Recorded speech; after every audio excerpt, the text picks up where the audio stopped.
रसूल सुहारे जी हैसियत है त जेको मुझो नबी तव्हां के अता करे ओहो झलियो उन ते अमल करियो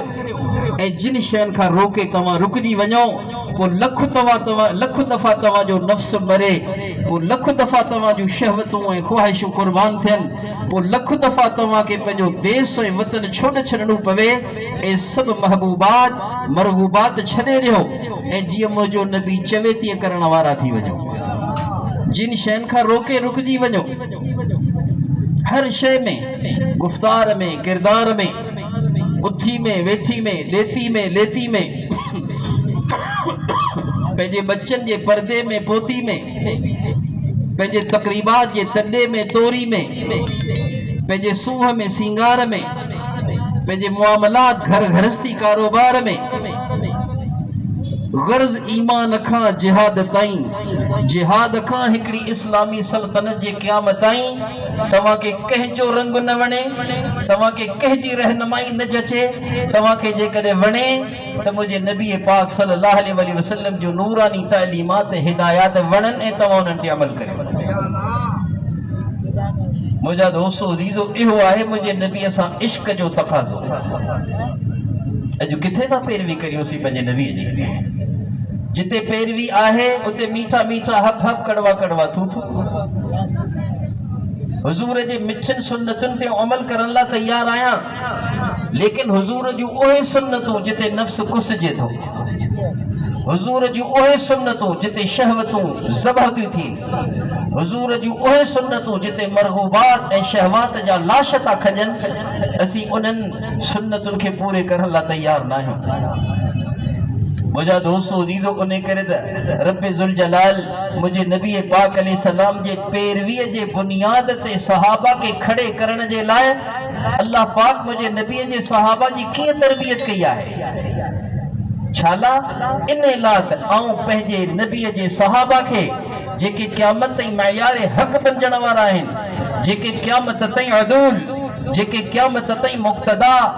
रहनुमा ऐं रहबर बणजण वारा आहिनि जिन जो ईमान ऐं अमल जिन जो गुफ्तार किरदार जिन जो हर अमल ऐं हर काल हाल हत्ता के उन्हनि जो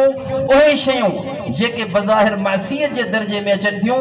उन्हनि खे बि रब्बे जुल जलाल जे तरफ़ां मयारे हक़ जो दर्जो ॾियणो हो उन करे रब्बे जुल जलाल मुख़्तलिफ़ अदवार खां सहाबा खे गुज़ारे उन्हनि खे इत्तिबाए रसूल जे बुनियाद ते खड़ो कयो आहे। तव्हां हिजरत ॾिसो तव्हां हिजरत में थोरो गौर कयो आहे त हज़रात सहाबा के मुझे नबी पाक सल्लल्लाहु अलैहि वसल्लम के सहाबा सां गॾु अल्लाह पाक छो देस छॾारायो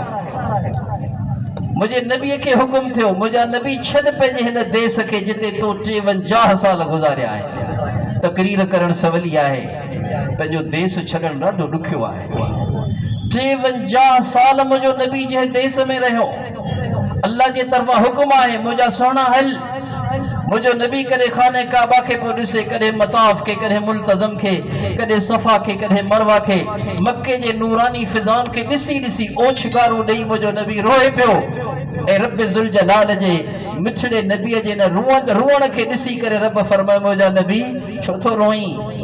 इन करे पियो रोई जो तोखे पंहिंजे न देस मां कढी मदीने ॾांहुं हिजरत जो हुकुम करे रहियो आहियां मूंखे पंहिंजे इज़्ज़त व जलाल जो कसम मुझा सोना पंहिंजे हिन देस खे मूं रब जे हुकुम ते छॾ ऐं तुंहिंजे उम्मत खे हिकु बुनियाद ॾियणु चाहियां थो ऐं तुंहिंजे सहाबा खे हिकु बुनियाद ॾियणु चाहियां थो ऐं उन्हनि जे अंदर मां देस जो बुत कढी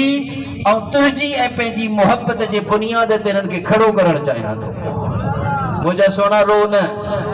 मक्को तुंहिंजो महबूब आहे ऐं तोखे अहिड़ी जॻह ते वठी वेंदुसि जेको वरी मूं रब जो महबूब आहे पंहिंजे मरगूब खे छॾ मूं रब जे मरगूब ते राज़ी थी ऐं तोखे अहिड़े शहर में वठी वेंदुसि जेको मूं रब जो महबूब आहे ऐं तुंहिंजे उते कदम रखण साईं उहो मदीनो हो यसरब हो पर मुझा सोना तुझे कदमन जे रखंदे ऐं उनखे मदीना मुनव्वरा बनाए छॾींदुसि ऐं उन जे खाक खे खाके शिफ़ा बनाए छॾींदुसि ऐं उन मदीने खे अफ़ज़ल बिक़ाइल अर्ज़ बनाए छॾींदुसि इस ताईं जो जिते तुझी कब्र अनवर ठहंदी ऐं तुझे उम्मत जे आलिमन जे वाता ऐं उन्हनि जे कलम जे नोक जे ज़रिए सां इहो मसलो किनारे आसमाननि ते किनारे ज़मीननि ते बबांगे दोहल चवराईंदुसि तो पूरी दुनिया में जेकर अफजल जगह आहे तो पाक कब्र जी पाक मिट्टी आहे जिते मुझे नबी पाक अलैहि सलाम जो पाक जिस्म अमान जे तौर ते पियल आहे। या गाल काजी इयाद रहमहुल्लाह पंहिंजे किताब शिफा में लिखी आहे। आलिमन जो इन इत्तिफाक आहे इन में तो कौल आहिन मक्को अफजल या मदीनो। इमाम मालिक रहमतुल्लाह अलैह चीनी इमामन में फरमाइंदा मदीनो मक्के का अफजल आहे छो जो मक्के में बैतुल्लाह है मदीने में रसूलुल्लाह है रसूलुल्लाह बैतुल्लाह का अफजल आहे। बास फुका जो मजहब हो तो मक्को मदीने का अफजल आहे छो जो मक्को मुझे नबी पाक अलैहि सलाम जो मौलिद रहो मस्कन रहो महबत वही रहो अल्लाह जे घर जी जाए सफा मरवा ए हज जड़ी अजीम शान इबादत मक्के में आहे। लेकिन काजी इयाद रहमहुल्लाह पंहिंजे किताब शिफा में लिखियो त मक्को अफजल या मदीनो अफजल इन में त चईनी फुका जा कौल आहिनि पर इन में को ॿियो कौल न आहे बल्कि इन में इजमा इत्तिफाक नकल कयूं त मदीना मुनव्वरा में उहा जगह यानी पाण सभिनी जी मां अम्मा आयशा सिद्दीका तय्यबा ताहिरा रज़ियल्लाहु अन्हा व अर्दाहा जे हुजरे जी पाक उहा जगह जिते मुझे नबी पाक अलैहि सलाम जी कब्र अनवर बनियल आहे मुझे नबी जे कब्र अनवर जी पाक मिट्टी अर्श खां बि अफजल आहे। मुझा दोस्तों अजीजो रब जुल जलाल मुझे प्यारे नबी के मक्के मां हिजरत करने जो हुक्म कयो सहाबा के हिजरत करने जो हुक्म कयो केड़ी बुनियाद पे रब जुल जलाल सहाबा के जरिए से क़यामत अचण वारन उम्मतन के उन बुनियाद जो नालो इत्तिबाए रसूल आहे। उन बुनियाद जो नालो इहो आहे मुझे नबी जे दिल बरीअ जा डंका वजाइण मुझे नबी पाक अलैहि सलाम जी शान महबूबियत के सजी दुनिया में फैलाइण त जिते मुझो नबी वने ए सवा लख सहाबा तवां बि ओढ़ी वञो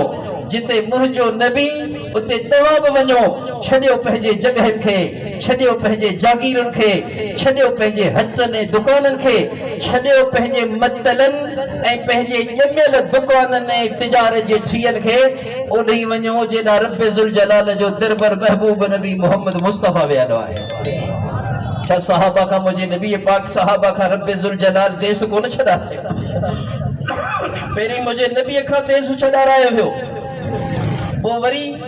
हुजूर अचे सहाबा का देश छॾारायो वियो एतिरो छॾारायो वियो एतिरो छॾारायो वियो जो हिजरत के फर्ज करार दिनो में उन जमाने में जे नमाज फर्ज रोजो फर्ज ज़कात फर्ज साहिब सबील ते हज फर्ज आहे एड़ी तरीके से हां हिजरत ब फर्ज आहे। अगर चाहे मा कुछ हुक्म बादल हिजरत नाज़िल थिया लेकिन फर्जियत में ये सब हुक्म मुश्तरक होया जी हिजरत आहे। अल्लाह तबारक व तआला जेके सहाबा उन वक्त मुझे नबी पाक अलैहि सलाम जे सोहबत इक्सीर सा फैजियाब थिया होया उनन मा हर एक के हुक्म थियो चाहे मर्द हुजन चाहे औरत हुजन चाहे बार हुजन चाहे नंढड़ा हुजन चाहे वडा चाहे जवान हुजन चाहे पोड़ा इस ताईं जो ओहे कवि कवि मानो ओए मजबूत मानो जेके मक्के में रही पंहिंजे कुव्वत पंहिंजे वजाहत जे बुनियाद ते मक्के में रही दीन ते हली पिया सघनि जी हज़रत उमर फारूक रज़ियल्लाहु अन्हु उन्हनि खे बि हुकुम थियो त तव्हां कुव्वत जी बुनियाद ते मक्के में रही दीन ते हली सघो था पर तव्हां बि मक्को छॾियो छो जो मक्के में हाणे छा कंदा मुंहिंजो दिलबर मदीने में आहे त तव्हां बि लॾे हाणे मदीने हलिया वञो। हिजरत जो हुक्म मुझे नबी जे दिल भरी जो डोंको पे वजाए रब जुल जलाल सजी दुनिया में हजरत सहाबा जे जरिए से क़यामत अचण वारन उम्मतन के हिकड़ी बुनियाद ॾिनी पई